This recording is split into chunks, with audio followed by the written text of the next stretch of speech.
오늘은 부활 후 사역이라는 제목으로 강의하도록 하겠습니다. 원래 20절까지 나왔죠, 주보에는. 근데 20절까지는 안 되기 때문에 너무 무리하면 2시간 강의를 해야 되니까 그래서 한 14절까지만, 오전 예배 때도 그렇게 했는데 욕심 안 부린 게 좋았던 것 같아요. 다 좋아하더라고. 그래서 오늘 이제 9절부터 14절인데 한번 하나씩 살펴보도록 하겠습니다. 9절에 보니까 예수님께서 안식 후 첫날 이른 아침에 살아나신 후, 이렇게 기록했죠. 이 말씀은 지난주에 봤던 16장 2절에 보니까 안식 후 첫날 매우 일찍이 해 돋을 때에 세 여인이 무덤가에 갔다라는 말씀하고 시간대가 이제 같은 거예요. 근데 여인들은 이른 아침 해가 뜰 무렵에 갔잖아요. 그러면 예수님은 언제쯤 부활하셨을까라고 하는 시간적 예측이 약간 어느 정도는 가능해지는 거예요. 해가 다 떨 때는 아마 아침 새벽 6시쯤 내외 됐을 겁니다. 근데 이 여인들은 해가 완전히 뜨고 나서 헌했을 때 가지는 않았을 거예요.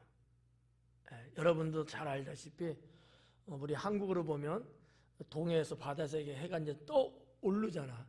그 전부터 이미 여명은 밝아오거든요. 그때가 대략적으로 한 5시 전후쯤 됐을 거예요. 그러면 예수님의 부활은 여인들이 무덤 갔을 때 보니까 안 계셨거든요. 그럼 훨씬 더 일찍 부활하셨다는 거죠. 그래서 이제 학자들이나 목회자들은 새벽 4시에서 5시쯤 주님이 부활하셨을 거다, 이렇게 이제 예측을 이제 해요. 9절의 말씀 보면 이제 그런 것들 말씀이 연결되는 내용이죠. 안식 후 주일날이죠. 이른 아침에 살아나신 후에, 요 말씀은 앞부분에 있었던 2절에는 여인들이 찾아간 것에 대한 내용이고, 이제 여기 9절에 있는 말씀은 예수님이 한 여인 막달라 마리아에게 나타나신 것을 기록한 거예요. 구분이 가죠? 상황이 다른 겁니다. 예수님은 이미 부활하셨고 그 다음에 여인들이 무덤에 찾아갔고 시간이 더 지나가서 부활하신 예수님은 이 막달라 마리아라는 여인에게 나타나신 거예요. 부활하신 모습을 보여주신 거죠. 그것이 이제 9절의 말씀인 거죠. 근데 이 여인에 대해서 여기 9절에 뭐라고 했냐면 전에예요. 전에라는 얘기는 예수님이 사역하실 때에, 이렇게 이제 볼 수 있는 거죠. 7 귀신을 쫓아내어 주신 여인이다라는 거죠. 지난 시간에 이 막달라 마리아에 대해서 제가 언급해 드렸죠. 막달라라는 그 마을 이름이에요. 거기 출신의 마리아라는 여인이거든요. 그래서 이제 보편적으로 그렇게 지명과 아울러 이름을 부르는 것이 그 당시엔 통상적인 거였어요. 그냥 마리아 이렇게 해도 되는데 좀 식별하기 위해서는 막달라 마리아 이렇게 했다는 거죠. 우리가 보는 지금 10절에서도 9절에서는 막달라 마리아 이렇게 했는데 10절에 와서는 그냥 마리아 이렇게 썼단 말이죠. 이미 앞에서 언급한 막달라 마리아이기 때문에 이런 부분들. 자, 근데 이렇게 7 귀신을 쫓아내어 주신 이 막달라 마리아에게 예수님이 제일 먼저 보여주셨다라는 거죠. 저는 개인적으로 이게 얼마나 영광스럽고 이게 얼마나 큰 축복이냐라는 거죠. 아니 11 제자도 있잖아요. 근데 11 제자들보다도 더 먼저 예수님이 부활하셔서 보여주셨다는 거죠. 이거는 이루 말할 수 없는 영광이죠. 얼마나 좋겠어요. 그럼 왜 이 여인에게 예수님이 그렇게 보여주셨을까? 궁금하지 않을 수가 없는 거야. 여러분은 어때요? 그렇게 말할 줄 알았어. 저는 이제 개인적으로 뭐 다른 분들도 그렇게 보는 분들도 이제 계시지만 이 막달라 마리아는 여인은 예수님 제자 아니죠? 예수님 복음 사역 중간쯤에 예수님을 알게 됐잖아요. 왜? 귀신 들린 상태였기 때문에. 그리고 예수님한테 귀신으로부터 자유함을 얻었단 말이죠. 근데 이 여인은 왜 그랬을까? 12명의 제자는 아니지만 그러나 제자 정도 될 만한 그러한 삶을 예수님 만난 이후부터는 살았다라고 하는 거죠.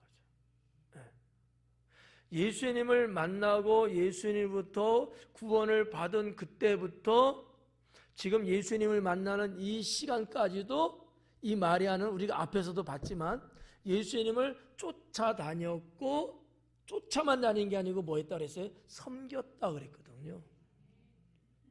많은 여인들이 있었어요. 골고다에 다른 여인들도 갔었잖아요. 그런데 그런 다른 여러 여인들보다도 더 독보적인 여인, 더 특별하게 예수님을 상당히 사랑하고 섬겼던 것 같아요. 그냥 특별한 어떤 관계가 형성되지 않은 상태에서 예수님을 믿고 따르고 섬긴 거하고 특별한 관계가 있어서 주님을 그렇게 믿고 따르고 섬긴 거하고는 어떨 것 같아요? 좀 틀리지 않겠어요? 뭔가 틀리잖아. 그냥 뭐 나도 그냥 다른 사람들처럼 그냥 그래, 아유, 야, 참 훌륭하신 분이야. 말씀을 들어보니까 기가 막혀. 뭐 이렇게 해서 그냥 따라다니고 믿는 정도가 아니고 내가 그분 때문에 죽을 건데 살아난 거예요. 이러한 관계가 형성된 사람이라면 그 의미나 모양은 전혀 다른 거죠. 그게 바로 막달라 마리아라는 거죠. 그 옛날 시대에 여러분 귀신에 걸렸다, 귀신이 들어왔다면 이거는 사람이 아닌 거야. 여러분들도 성경을 잘 아셔서 거라사 광인 이야기가 있지 않습니까? 거라사라는 이 젊은 남자에게 귀신이 들어왔는데 이건 사람처럼 못 살잖아요. 무덤가에서 살고 그냥 집을 떠나서 그냥 그렇게 미친 자처럼 살잖아요. 귀신 들리면 이렇단 말이지. 그런데다가 이 여인은 귀신이 몇이나 들어갔다는 거예요. 7 귀신이에요. 정말 한번 그때 쳐봤으면 좋았을 텐데. 정말 하나, 둘, 셋, 넷, 다섯, 여섯, 7 이랬는지 아니면 마가가 그때의 사건을 기록할 때 베드로가 이야기 있었던 사건을 현장에서 봤던 것을 이야기해 줬잖아요. 그랬을 때 이스라엘 사람들 유대인들이 생각하고 있는 완전 숫자 7. 그러니까 귀신을 걸렸는데 완전히 빠질 수 없고 어떻게 할 수 없는 죽음으로 갈 수밖에 없는 이 절체절명의 의미를 7 귀신이라고 표현한 건지 뭐가 뭔지는 잘 모르겠지만 유대인들의 의식 속에 있는 7 귀신의 개념은 이건 거의 뭐 절대적인 죽음이에요. 그랬는데 한순간에 예수님 때문에 살게 됐다는 거죠. 그러니 이 여인이 이와 같은 일이 있으니 저 같아도 아마 이랬을 것 같아. 제가 한두 번씩 말씀드렸잖아요. 저도 어릴 때 어디서 걸렸는지 이 피부병이 걸려갖고 목욕탕 가서 걸렸을 것 같아. 어릴 때. 초등학교 다닐 때인가 하여튼 그 어릴 때야 8살 전후였을 것 같은데 몸에 막 이렇게 막 피부가 토들토들 나고 막 간지럽고 막 정신이 잠을 못 자겠는 거예요. 근데 목사님한테 기도받으면서 이게 싹 났어. 이게 얼마나 여러분 괴로운지 겪어본 사람들은 아마 알 텐데, 그 가려움증을 고치기 위해서 제가 한 건 아니지, 우리 부모님이 하신 거지. 그 유황이라는 게 있어요. 유황. 불 붙이면 불 나는 거잖아. 근데 유황으로 하면은 이 피부에 그 바이러스겠죠. 그게 죽는다 그랬거든. 유황을요 식초해갖고 발랐어요. 그럼 어떻게 될까요? 살이 타요. 그게 그래도 나아. 간지러운 것보다는 그게 난 거야. 그래서 내가 박영만 집사님 이 고통을 내가 이해한다니까. 내가 더 했어. 그런데 목사님이 제 기억에 기도 한 2번 정도. 한 번 하시고 다음에 또 찾아뵙고 또 한 번 받았거든요. 기도를 이렇게 해주시는데 피부 발진대 부분이 눈에 보이게끔 들어가는 거야. 없어지는 거야. 근데 한 번은 끝나면 돼요? 안 되지. 다시 또 한 번 찾아뵙고 기도를 받았는데 깨끗하게 난 거야. 뭐 이 귀신 들린 거하고는 뭐 비교는 안 되지만 그런 이제 영적 체험을 저도 어릴 때 했으니 내가 주님을 떠나 살 수 있겠어요? 내가 이 고통과 죽음에서 내가 살아났는데 비록 나이는 어리지만 그런 생각을 한 거예요. 그러니까 나는 뭐 죽어라고 나는 예수님 믿는 거야. 그냥 뭐 밤낮 가리지 않고 뭐 물론 이제 뭐 나 공부도 하고 이러긴 했지만은 그 어린 나이에 신앙으로 산다는 것 자체가 내 인생 자체였어요. 평일에도 교회 가고 뭐 겨울 방학에도 성전에 가서 혼자서 철야기도 하고 주일날에는 전도지 들고 나가서 전도하고 또 그냥 교회 봉사하고 또 임원으로서 일하고 뭐 하여튼 그렇게 살았어요. 공부 안 한 건 아니에요. 그래도 했어요. 그렇다는 거지. 주님을 만나고 영적 체험을 한 사람은 그냥 그러지 않은 사람의 신앙생활하고는 뭔가 다르다는 걸 제가 말씀드리는 거예요. 그러니 이 여인은 여러분 어떻게 했어요? 더하면 더하죠. 대단했던 거예요. 그래서 제가 이렇게 볼 때 이런 단어를 저는 쓰고 싶은 거지. 예수님을 섬겼다고 했는데 어느 정도일까? 수발을 들 정도로 섬기지 않았을까? 뭐 예수님 따르는 무리들이 많잖아요. 뭐 제자들도 그 당시 다 있었고 12제자였으니까. 그렇지만 여인으로서 예수님을 가장 가까이서 예수님의 뭐 식사라든지 술자리라든지 아니면 뭐 옷가지라든지 이런 등등의 생필품적이고 일상적인 것을 거의 마음을 써가면서 주님을 섬기지 않았겠는가. 그러니 예수님 눈에 비춰졌어요? 안 비춰졌어요? 당연히 비춰지죠. 귀신을 내쫓았던 여인이기도 하지만 계속해서 따라다니면서 계속 나를 이렇게 잘해주니까 예수님 마음에 팍 있었겠죠. 그러니까 모든 사람을 다 만사 제쳐놓고 막달라 마리아에게 예수님이 부활하셔서 처음 딱 보여주셨다는 이유가 좀 어때요? 좀 느껴지죠? 그럴 만도 했잖아요. 여러분 같으면 그런 사람인데 여러분가 누구를 제일 먼저 만나겠어요? 식구들? 아닐 거야. 예수님도 어머니 먼저 안 만났어. 식구들 먼저 안 만났어요. 막달라 마리아였다는 거야. 저는 여기에서 도전도 되고요. 깨달음도 와요. 그렇구나. 우리 주님이 내가 주님을 그렇게 믿고 섬기면서 열정을 갖고 내가 나아가면 주님은 육적이든 영적이든 모든 면에 있어서 이렇게 나를 선대해 주시고 은혜를 주시지 않겠느냐 라는 문제죠. 그렇다고 하면 성도 여러분, 평범하고 그냥 그저 그렇게 이렇게 믿지 말자라는 거지.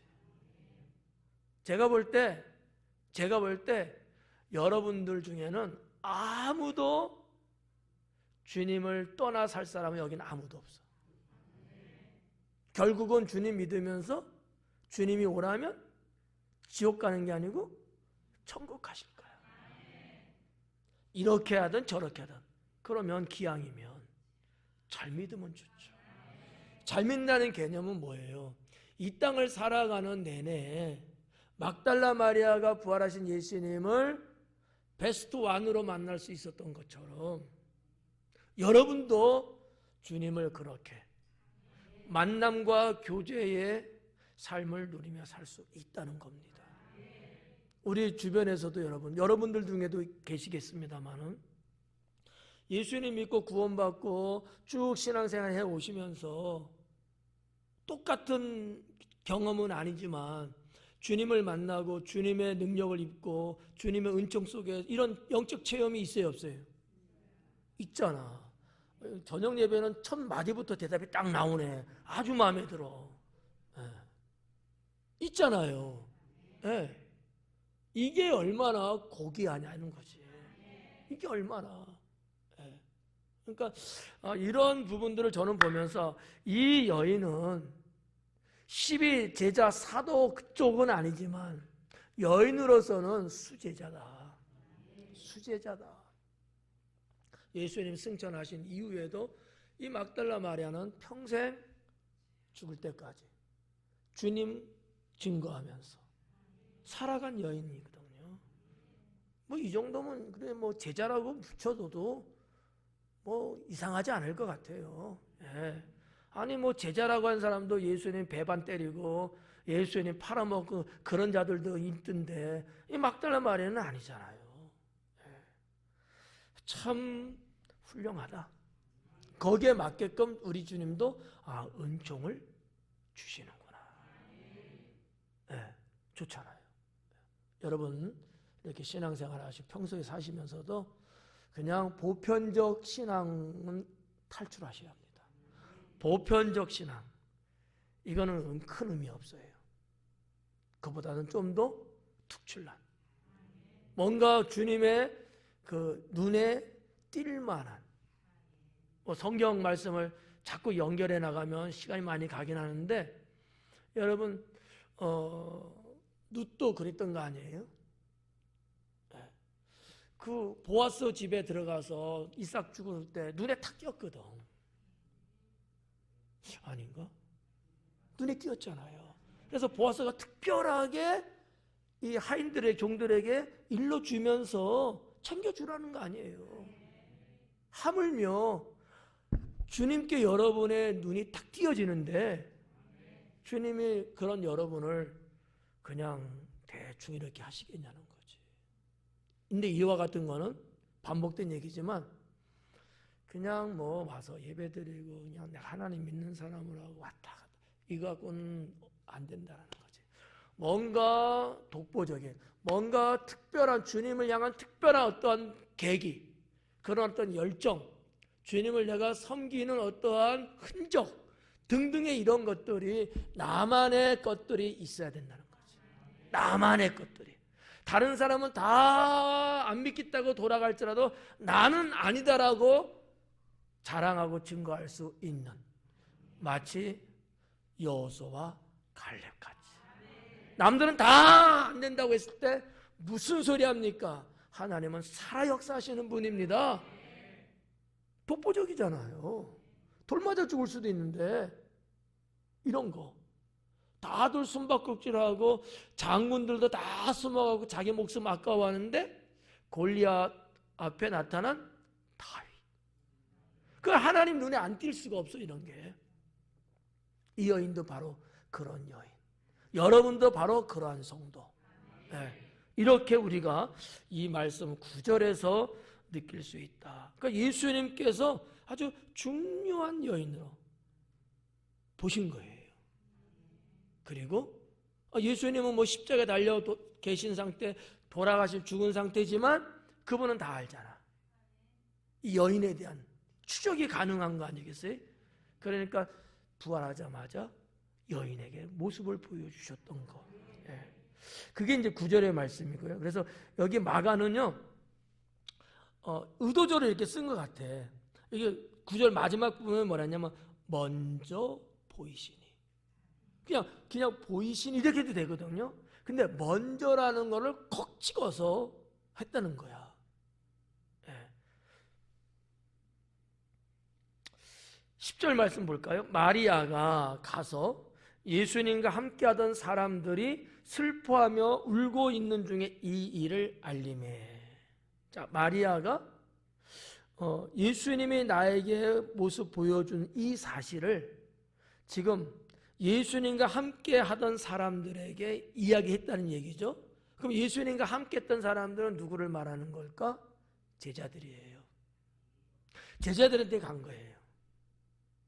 그 이야기를 한 거죠. 근데 그 당시에 제자들은 어떤 상태에 있었냐? 슬퍼하며 울고 있는 중이었다 라는 거죠. 대략적으로 그렇다면 이때는 아마도 안식일 날 오후쯤 되지 않았을까. 막 며칠이 지나고 막 이랬을 때까지도 계속 제자들이 자기네끼리 모여서 계속 울고 긁지는 않았을 거라는 거죠. 예수님 돌아가시고 그 다음에 하루 지나고 안식일 날, 그 다음에 안식일 첫날 주일날 부활하셨잖아요. 예. 근데 이 제자들이 막 울면 그때까지 우는가? 그 이유가 뭘까? 아마 제 추측입니다. 돌아가실 때나 그 이후에 안식일 때는요 울지 않았을 것 같아요. 저보고 뭐라 해도 난 할 수 없지만 제 생각은 그래요. 그 당시는요 자기 살려고 정신없었어. 피신하려고 정신없었어. 예수님이 돌아가시기 전까지는 분명 그랬을 거야. 돌아가신 이후에 들려오는 소리를 들으니 죽었다는 소식을 듣게 되는 거지. 물론 뭐 붙잡혀 가시고 골고다에 가셨다는 것 자체가 죽음이잖아요. 알고는 있어. 그래도 죽었다는 소식은 안 들었거든. 근데 그 이후에 죽었다는 소식이 들렸을 거야. 근데 그때는 안식일이에요.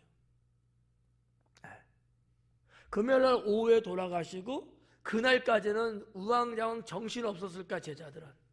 그러고 나서 그 다음에 안식일인데 안식일은 유대인이니까 안식일 지킬 거 아니겠습니까? 이제 정신이 좀 진정이 되고 이러면서 상당히 도탄에 빠졌고 한편으로는 후회막급했을 거고 여러 가지 이 심리적으로 변화가 엄청나게 있었을 거예요.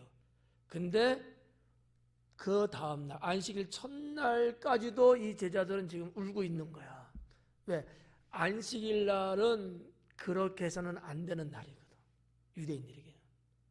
그러니까 이 복받쳐오는 감정이나 여러 가지 이와 같은 것들을 억누르고 자제하고 막 그러다가 안식일이 끝나고 그들은 이제 같이 모여서 그랬을 거라는 거지. 흩어졌을 때는요 뿔뿔 흩어졌어요. 11명이 다 똑같은 장소에 흩어진 건 아니에요. 다 제각기. 그리고 이제 안식일이 되고 시간이 좀 지나면서 그들이 다시 안식일이 끝난 다음에 모였는데 언제 모였을 거예요? 안식일이 끝나면 저녁이에요. 어두워지네요. 그 시간에 아마 안 모였을 거야. 그러면 그 다음 날 주일날 이제 날이 밝아오고 이러니까 아마 그들은 여기저기서 이제 모여들었을 거예요. 아마 마가 다락방이 아니었을까. 그리고 이제 서로 이야기를 주고받으면서 참았던 감정이 폭발하면서 막 울었겠죠. 그때에 이제 막달라 마리아가 그 모인 장소에 간 거야. 이 여인이 어딘지 알고 갔다는 얘기는 모두가 다 짐작할 만한 장소였다는 거죠. 그것은 마가의 다락방이었다. 저는 이렇게 추측을 하는 거죠. 알렸는데 보니까 막 울고불고 눈 붓고 막 이렇게 그냥 콧물 질질 흘리고 그랬겠죠. 뭐. 그때에 막달라 마리아가 우리 선생님이 살아나셨어요. 여러분처럼 이렇게 아멘 하는데 제자들은 뭔 소리야 이게? 안 믿는 거야. 여러분 같으면 믿죠? 그래. 저녁 예배 분위기 좋다. 근데 성경에 기록된 바에 의하면 제자들은 안 믿었대요. 그렇잖아요 여기. 그렇게 기록됐죠? 이 일을 알림에 11절에 그들은 예수님께서 살아나셨다는 것과 마리아에게 보이셨다는 것을 듣고도 믿지 아니했다. 그 소식을 전해 들었는데 예수님 살아났다는 것도 안 믿고 예수님이 이 여인에게 나타났다는 이야기를 소상하게 들었는데도 그것도 안 믿고 안 믿었대요. 네. 그럼 왜 안 믿었을까? 뭐를 도대체 안 믿은 걸까? 두 가지로 생각해 볼 수 있어요. 첫째는 하나님의 능력을 안 믿은 거야. 하나님의 능력. 자, 유대인들에게서는 특별히 하나님은 어떤 분이셔요? 여호와 하나님이잖아요. 창조주 하나님이잖아요. 모든 것을 주관하고 다스리시는 분이라는 거 유대인은요 다 알아요. 다 믿고 있어요. 근데 이들은 그 당시에 믿지 않은 거야. 하나님이 세상을 창조했는데 죽은 자를 살리는 정도 할까 못할까? 하시죠, 얼마든지. 근데 그 당시에는 이들은 믿을 수가 없었던 거야. 네. 왜 그랬을까요? 그들의 생각은 세상에 머물러 있었어요. 세상에. 여러분의 생각은 어디에 있어야 될까? 하나님 나라 천국에. 그러니까 겉옷 옷으로 보면 옷은 입긴 입었는데 세상 옷만 입은 거야. 생각이 하나님 나라까지 올라가야 되잖아요. 예수님 믿고 예수님 따라다니고 예수님을 메시아로 인정하고 뭔가 뭐 이 정도 되는 제자들이라면 그렇잖아요. 늘 예수님은 하나님 나라 천국에 대한 복음을 전하셨잖아요. 그러면 그들의 생각도 이제는 탈출해서 이 땅에서뿐만 아니라 올라가서 천국까지 확장을 해야 되는 거잖아요. 여러분들은 그러잖아. 여긴 또 죽었다. 제가 볼 땐 그래서 그렇다는 거지. 하나님의 능력을 모를 리 없어. 상식적으로 지식적으로 알고는 있어. 그런데 믿지는 못하는 거예요. 왜일까? 그들의 생각은 이 세상에 머물러 있었다. 이 세상에. 여러분의 생각은 어디까지 확정됐어요?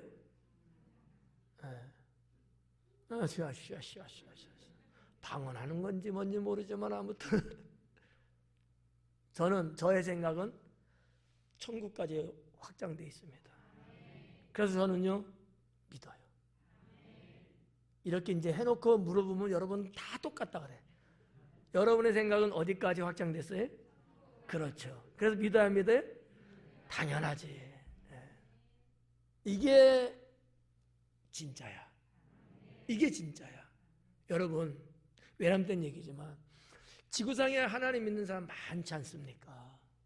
그런데요 하나님의 능력을 안 믿는 사람도 많아요. 이유가 뭘까? 그 사람들은 코가 두 개고 눈은 하나라서 그럴까? 아니면 귀가 잘라져 갖고 없어서 그럴까요? 아닌 거야. 거듭나지 않아서 그래요. 영원히 생각과 의식이 거듭나야 되는데 이게 안 바뀐 거야. 믿는다고는 수십 년 믿었다고 하는데 생각하는 의식의 구조가 이게 안 바뀐 거예요. 늘 말씀 듣고 설교 듣잖아요. 근데도 들을 때뿐이지 안 바뀐 거야. 여러분은 바뀌었어 안 바뀌었어요? 그래서 믿어야 안 믿어요? 저녁 예배 좋다. 이렇게 가는 게 맞아요. 그러니까 제자들이 만약에 그들의 생각과 그들의 영혼이 열려서 하나님 나라 천국까지 확장된 상태라면 당연히 믿지.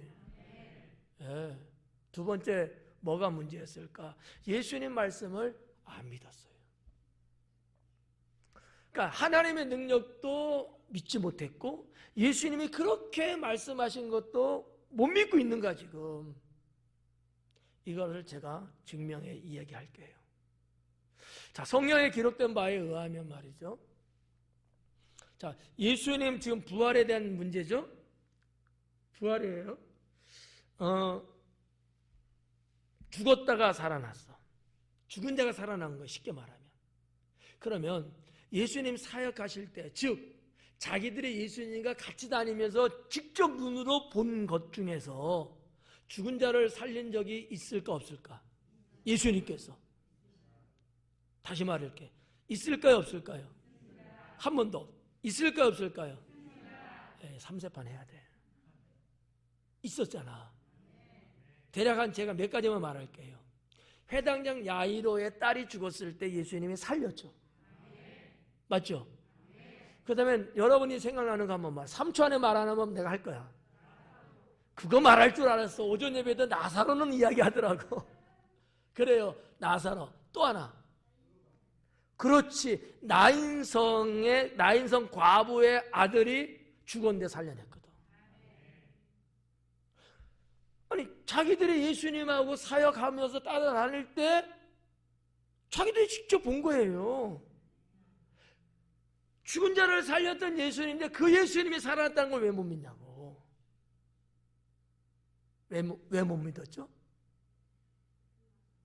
이렇다니까. 여러분 역시 세상에 있어. 지금도 좀 전에 실습했는데 짜가였네. 생각이 어디까지? 천국까지 확장되면 되는데 이게 안 된 거야.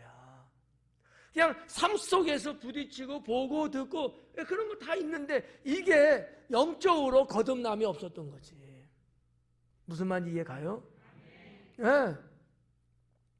죽었다 살아난 거 봤잖아. 들은 것도 아니잖아요. 이런 경우들. 또 예수님께서 사역하실 때에 내가 고난받고 부활할 것이라고 몇 번 말했다 그랬어요? 몇 번? 3번. 벌써 예수님 하신 말씀이잖아. 들었잖아요.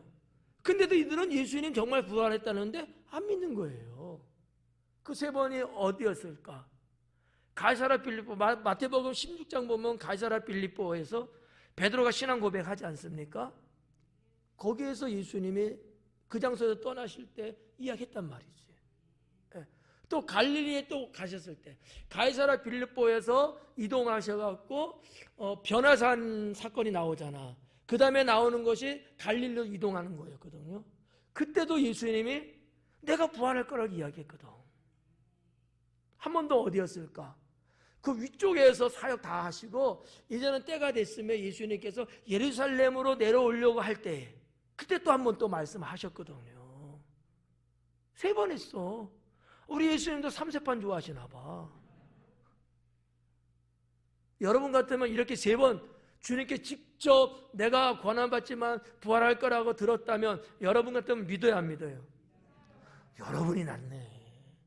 여러분은 왜 믿어요? 에?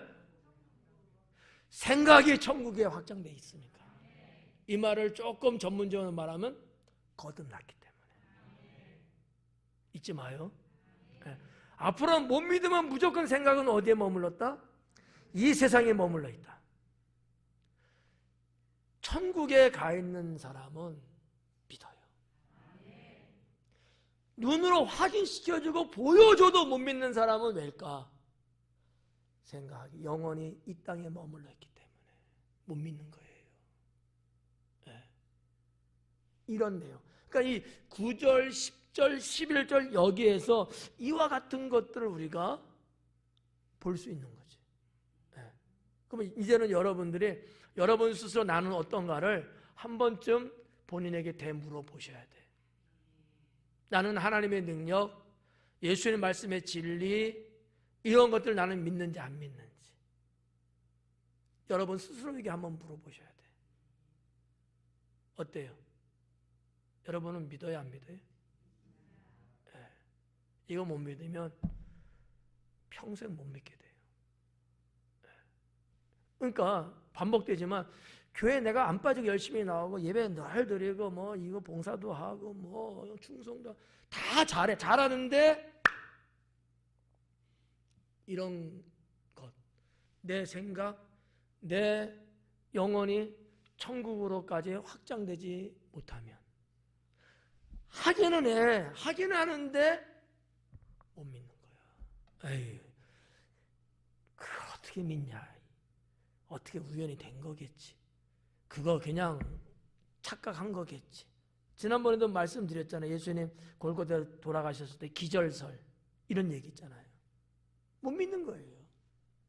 어떻게 부활이 가능하냐, 죽었는데. 이런 말 하거든요. 그렇지만 오늘날에도 현대사회에서도 말이죠, 죽었다가 살아난 사람, 천국 갔다 온 사람, 지옥을 보고 다시 깨어난 사람들 있어요, 없어요? 있다니까. 근데 여러분들은 그 사람들이 그렇게 전해주는 거, 예를 들어서 뭐 간증이든 뭐든 그런 말 들으면 여러분 그 사실을 믿어져요, 안 믿어져요? 희한하다. 여러분의 생각은 이미 천국에 거기까지 확장되어 있기 때문에 믿을 수 있는 거, 이게. 근데 여기 나오는 이 제자들은 어떻대요? 못 믿는 거야, 이게. 바보들 같아요. 어쩔 수 없어. 신앙이 영적 문제거든. 네. 뭐 못 배워서 뭐 어린아이여서 이런 게 아니란 말이에요. 영적인 문제인 거죠. 네. 자, 12절로 들어가 보면 12절에 그 후에 그들 중 두 사람이 걸어서 시골로 갈 때에 예수님께서 다른 모양으로 그들에게 나타나셨다라고 합니다. 그 후에요. 자, 이 제자들과의 이러한 만남이 있고 난 후에, 그 후에 그들 중 두 사람이 걸어서 시골로 갈 때라는 거죠. 사실 이 말씀 여기는 뭐 이렇게 자세하게 안 나왔어요. 근데 누가복음에 보면 자세하게 나와요. 이 시골로 갔다고 했는데 이 시골은 누가복음에서 어디라고 말하느냐? 지명을 엠마오라고 이야기합니다. 여러분 다 아는 내용이죠. 엠마오로 가는 몇 사람? 두 사람. 엠마오로 가는 두 사람. 똑같은 사건이에요, 지금. 마가와 누가가 기록한 문장은 다르지만 이 사건은 똑같은 사건이에요. 그들 중 두 사람이 걸어서 시골로 갈 때에 비행기 안 탔죠? 예수님께서 다른 모양으로 그들에게 나타났다. 부활하신 예수님이 나타나셨는데 다른 모양으로 나타났다. 그래서 이 두 사람이 예수님인데도 예수님인지 알아보지 못했다라는 거죠. 그러면 예수님이 부활하고 나타났을 때 모습은 어땠을까? 성형수술하고 오셨을까? 못 알아보니까. 못 알아볼 리 있어요? 여러분 같으면 제 얼굴 알잖아. 제가 서울에서 한 일주일 살다가 내려왔대요. 저를 알아봐요, 못 알아봐요? 알아보잖아요. 근데 여거는 지금 일주일이 뭐야? 한 2, 3일밖에 안 됐잖아요. 근데 못 알아보는 거예요. 이유는 형체가 다른 거야. 그거를 마가는 다른 모양이라고 표현한 거야. 그러면 예수님의 그 형체, 알아볼 수 없는 그 모습은 도대체 뭘까? 부활체인 거예요. 부활체. 저는 이것을 이렇게 표현했어요. 신령한 육체. 돌아가시기 전에 육신의 그 육체가 아니고 이제 부활하시면서 그 몸은 신령한 육체인 거야. 이해가죠? 네. 지금 여기 이 두 사람 이야기 그건데 누가복음을 우리가 조금 빌려서 한번 보자고요. 네. 누가복음 거기 가려면 한 2년 걸릴 거예요. 그때 강의하려면. 근데 거기 엠마라는 두 사람이 예수님이 그들하고 딱 만났어. 같이 길 가면서 대화를 하잖아요. 근데 알아봤대요, 못 알아봤대요? 못 알아봤대요. 그러니까 예수님과 계속 대화를 나누는 거지. 왜 못 알아봤을까? 누가복음에 의하면 그들의 눈이 어두워서. 무슨 얘기예요? 눈 선글라스 꼈나? 눈이 어두워서예요. 무슨 얘기예요? 영적으로 눈이 변화되지 않은 거지. 아까도 막 똑같은 개념이에요. 생각이 하늘에 확장돼야 되는데 이 세상에만 국한됐던 거야. 눈도 마찬가지인 거죠. 그냥 인간의 본질적인 것만 보는 거지 영적인 걸 못 보는 거예요. 근데 예수님은 부활체 신령한 육체야. 못 본 거야. 이해가요? 그렇게 못 봐서 몰랐는데 대화하다가 주님이 그들의 눈을 열어주셔. 눈이 띈 거야. 보니까 예수님인 거지. 그래서 이 제자들도 엠마오로 가다가 턴 해갖고 가서 제자들에게 소식을 알리잖아요. 똑같은 사건입니다. 예. 그렇다면 우리도 주님을 믿고 사는 자녀들이잖아요. 여러분, 예수님 보고 계셔, 못 보고 계셔? 이게 문제다. 그렇잖아요. 엠마라고 하는 두 사람, 그들이 뭐 이렇고 저렇고 나쁘고 무적하고 어쩌, 아니야. 모두가 다 그런 거예요. 근데 우리도 주님이 여러분 곁에 계셔야 안 계셔요? 이 성전에 주님이 주인으로서 계셔야 안 계세요? 근데 보여요, 안 보여요? 안 보고 안 말할게. 보여요, 안 보여요? 안 보입니다. 왜일까요? 우리의 영적인 눈이 떠지지 않아서. 근데 우리의 신앙이, 우리의 영혼이 신령해지고 거듭나고 성령으로 충만하면 보이게 돼요? 안 보이게 돼요? 할렐루야. 그러면 신앙생활은 어떻게 해야 된다? 성령으로 충만하게. 예, 그냥 생색내고 모양이나 내고 이런 신앙생활이 아니라는 얘기를 말하고 싶은 거예요. 주님을 이렇게든 저렇게든 우리는 죽을 때까지 믿는 사람은 맞아. 그러니까 우리가 믿는 동안에 주님을 정말 잘 믿자. 육적으로, 종교적으로 믿지 말고 영적으로 믿어야 된다 라는 거죠. 맞죠? 네. 주님이 이 교회의 주인이시고 우리가 예배 드리기 전에 이미 주님은 이곳에 계시고 여러분의 삶 속에서 때때로 주님은 여러분에게 마치 엠마로 가는 두 제자에게 나타나신 것처럼 여러분에게 나타나서 옆에서 여러분을 보호하고 그러시는데 정녕 나는 모른다면 이게 말이 되냐는 거지. 무슨 말인지 이해 가시죠? 예. 이런 부분들을 우리가 성경과 나의 신앙을 한번 접목해 보면서 비교해 보면서 나는 어떠한 신앙으로 나는 가야 될 것인가 라는 거죠. 예. 아셨죠? 예. 12절 말씀은 그런 거예요. 그 후에 그들 중 두 사람이 걸어서 시골로 갈 때 예수님께서 다른 모양으로 그들에게 나타났다. 13절에 두 사람이 가서 남은 제자들에게 알렸으나 역시 믿지 않았다. 막달라 마리아가 이야기할 때도 안 믿었는데 두 사람이 또 가서 그 후죠. 가서 이야기했는데 역시도 안 믿었대. 잘한다 하여튼. 이 제자들이 아까도 말씀드렸습니다. 이 제자들이 지금 여기는 누가복음처럼 좀 더 소상하게 기록은 안 됐어요. 예. 예수님이 그들에게 나타났다. 그리고 바로 13절에 그들은 제자들에게 갔다는 거야. 그 중간 내용은 없어. 그럼 무슨 얘기야? 예수님인지 알았다는 거잖아. 알지 않았는데 여러분 갈 일은 없잖아요. 안 거야. 야, 우리가 여기 갈 일이 아니지. 빨리 제자들에게 가서 이 소식을 알려야지 하고 갔어. 그게 이제 13절인 거죠. 예. 나는 정말 우리 성도님들이 하나님을 믿는데 껍데기로 믿지 않으면 좋겠다. 예. 아까도 막달라 마리아처럼 정말 절대적이고 아주 열정적이고 정말 마음을 다해서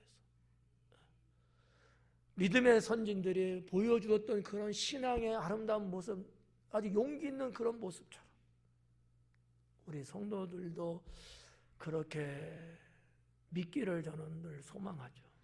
예. 강해하는 이유도 거기에 있어요. 예수님 믿으면서 평생 성경 한번 뭐가 뭔지도 잘 모르고 그냥 목사님 설교하면 그냥 설교 듣는 것 갖고는 이게 성경을 제대로 알 수가 없거든. 그러니까 시간이 걸려도 내가 그냥 죽을 때까지는 강해를 좀 해드려서 성경 말씀을 통해서 내가 믿는 하나님, 그 하나님의 역사와 그 섭리와 그 놀라운 일들을 알게 해줄 수만 있다면 잘 믿을 거 아니냐. 잘 믿을 거 아니야. 사과를 보여주면서 이게 사과야, 맛있어, 이런 얘기만 듣는 거야. 이건 설교와 비슷한 거야. 강해는 껍데기를 깎아서 놓고 찍어서 먹어봐. 먹을 수 있게 주는 거거든. 맛을 알아요, 몰라요? 그러면 알죠. 엄청난 차이거든. 이게 강해 설교하는 게 여러분 쉽지가 않아요. 얼마나 어려운지 몰라.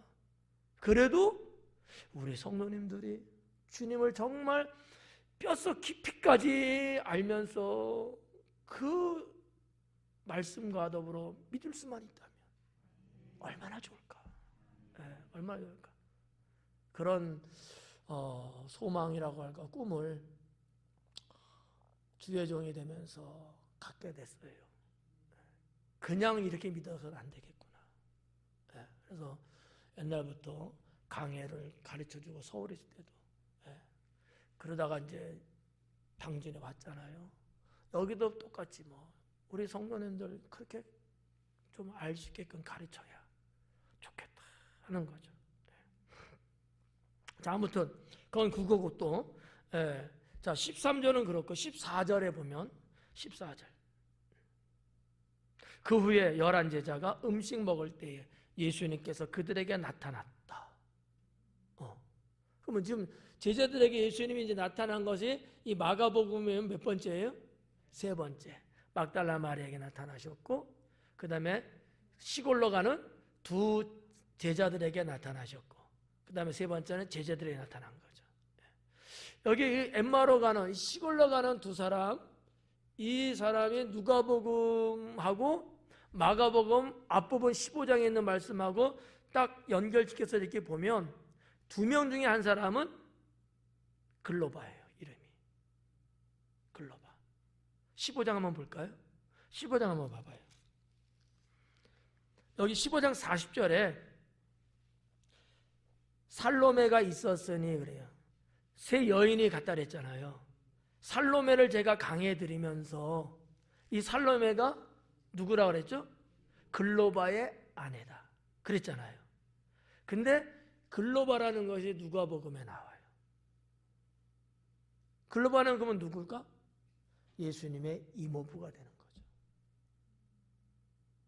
11 제자는 아니지만, 그러나 예수님이 사역하시면서 그렇게 썩 믿어지진 않았을 수도 있어요. 왜냐하면 예수님 사역하기 전부터 알았잖아.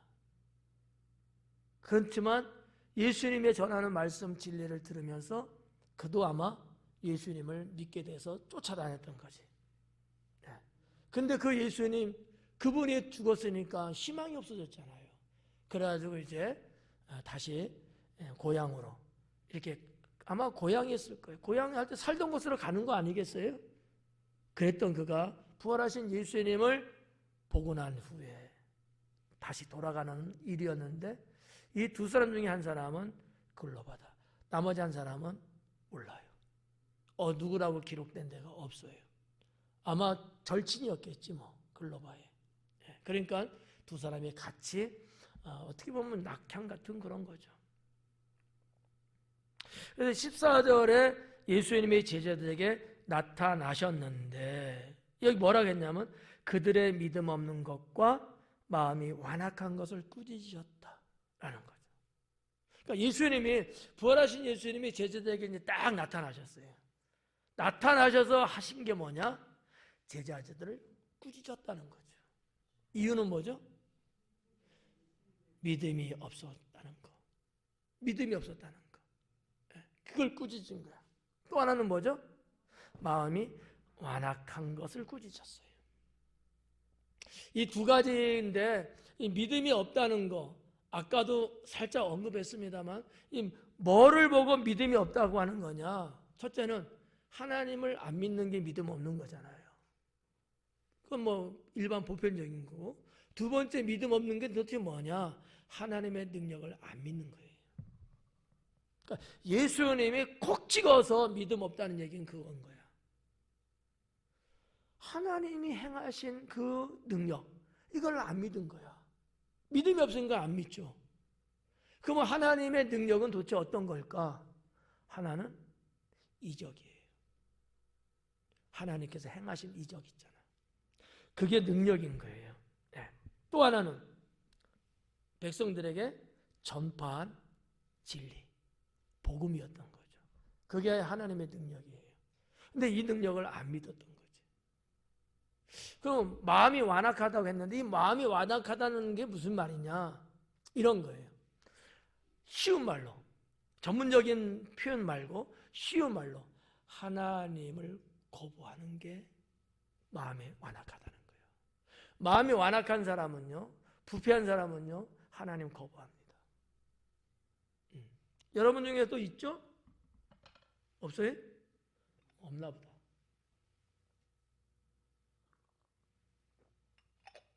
아멘 할 줄 알았어. 하나님을 거부하는 거야. 하나님. 두 번째는 하나님의 요구. 하나님의 요구. 하나님의 감동. 하나님의 역사. 이런 걸 거부하는 거야. 마음이 완악하면 그렇게 된다는 거죠. 네. 이해가요? 네. 전문적인 내용은 다 빼고 듣기 쉬운 말로 표현하면 그거예요. 하나님과 하나님의 요구를 거부하는 것. 왜? 그런 자는 마음이 완악하다 라는 거죠. 시편에도 그런 말씀이 많이 나와요. 성경 곳곳에 나옵니다. 마음이 완악한 자들은요, 거부해요. 이스라엘 백성이 출애굽해서 가나안 올라갈 때도 가는 길을 허락 안 하고 거부해요. 마음이 완악해서 그래요. 하나님이 그들을 심판하셔요. 마음이 완악한 자. 히브리서에서도 마음이 완악한 자에서 말씀하고 있거든요. 성도 여러분, 마음이 완악하면 안 돼. 마음이 완악한 사람은요, 성령의 감동을 주시거든요. 할까 안 할까? 감동대로 안 해요. 마음이 완악할 때. 네. 하나님이 어떤 일을 하셔요. 여러분, 쉬운 말로 말하면 교회에서 어떤 주님의 일을 해요. 여러분, 여기 있는 목사가 하나님의 어떤 일을 하려고 해요. 마음이 완악한 자는 어떨까요? 거부해요. 반대해요. 방해합니다. 그렇잖아요. 근데 마음이 완악하지가 않아. 이런 자는 어떨까요? 말씀에 순종해요. 네. 어떻게 하든지 신앙으로 살아가려고 해요. 힘들어도. 고난이 와도. 아까도 찬양할 때 찬양했었잖아요. 힘들고 고난이 생기고 환난이 닥친다 할지라도 마음이 완악하지 않고 주님을 닮은 자는요, 신앙으로, 믿음으로 말씀대로 하는 거예요. 네. 지금 뭐 코로나가 벌써 2년이 넘었습니다만 지금도 여전히 우리의 생활권을 어렵게 만들고 있잖아. 신앙생활 하는 것조차도 처음부터는 보다는 덜하지만 지금도 여전히 힘들게 하잖아요. 마음이 완악한 자는 여기에 손 놓고 포기합니다. 신앙생활을. 마음이 완악하지 않은 사람은 이걸 이겨내요. 어떻게 하든지 주님께 나오고 어떻게 하든지 주의 성전에 예배를 드리려고 하고 어떻게든지 뭐가 되든지 믿음으로만 뭔가 해보려고 애쓰고. 누가 할까 이거를? 주님이 하시죠. 네. 오늘 여기 14절에서 말씀하고 있는 마음이 완악한 것, 또 믿음이 없는 것, 이 두 가지를 예수님은 콕 찍어서 책망하고 계신다라는 거죠. 그렇다고 보면 처음부터 끝까지 마음이 완악하게 살아가는 사람도 있겠지만 제자들이 그랬을까요? 그건 아닐 거예요. 듬성듬성 부분 그런 부분이 있는가. 특히 지금 부활이라고 하는 사건 앞에서 이들은 그랬던 거죠. 우리가 한번 생각해 보자는 거지. 나 자신도 뭐 잘할 때 있고 뭐 열심히 할 때 있고 다 믿고 막 이렇게 여차하면서 막 이러잖아. 그러다가도 만약에 우리 마음이 완악해갖고 주님의 거룩한 일인데 내가 거부하고 내 감정을 드러내고 막 큰 소리 치고 막 이런다는 거지. 내 마음이 완악해진 거야. 쓴뿌리가 있다는 얘기예요. 성경은 뭐라 그래? 이 쓴뿌리를 제거하라 하잖아요. 내 안에 있는 이 완악함을 바꿔야 돼요. 주님의 마음으로.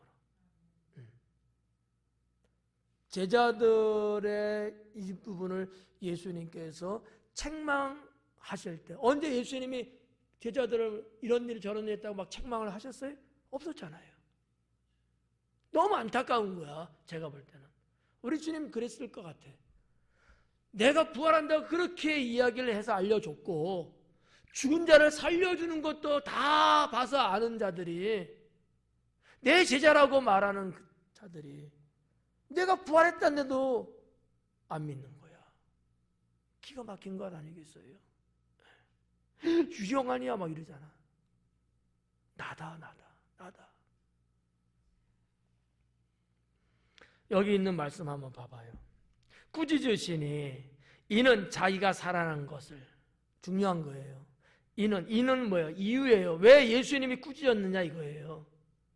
그 이유는 자기가 살아난 것을, 예수님이 살아난 것을 본 자들의 말을 믿지 않았기 때문이다라는 거예요. 구분 가요? 이거 구분하셔야 돼. 자, 예수님이 살아났다는 거, 또 하나님이 어떤 능력을 통해서 어떠한 역사를 했다는 것을 목사가 그거를 체험했어요. 그리고 이것을 여러분에게 말씀을 전해줘서 설교라든지 설교 중이라든지 그랬을 때 여러분이 목사가 전해주는 하나님의 능력과 역사를 믿어야 돼, 안 믿어야 돼요? 믿어야 되는 거야. 근데 안 믿는 거지. 아이, 목사님이 그냥 하는 소리겠지. 아이, 그런 일이 있을 수가 있어? 이런 식인 거지. 똑같은 거예요. 예수님 하신 말씀이 그거거든요.